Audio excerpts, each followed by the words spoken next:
Hello বন্ধুরা, আমার সালাম নেন। আসসালামু আলাইকুম।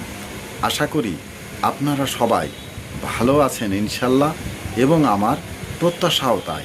সেই সাথে আমার প্রীতি ও শুভেচ্ছা নিন। আজ এ পর্যায়ে যে বিষয়ে কথা বলবো তা হচ্ছে, বিদ্বান ব্যক্তি যদি অহংকারী হয় তবে বিনয়ী ব্যক্তি মূর্খ হলেও তার চেয়েও ঢের বেশি ভালো। অহংকারী বিদ্বান ব্যক্তির এক্ষেত্রে কোনোই মর্যাদা স্থান পায় না।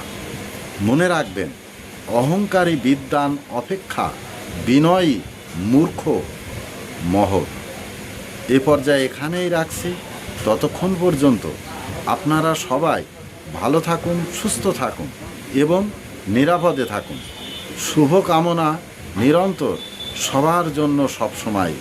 ধন্যবাদ ফেসবুক মেটা, ধন্যবাদ সকল বন্ধুসহ সবাইকে। আবার দেখা হবে অন্য কোনো ভিডিওতে। আল্লাহ হাফেজ।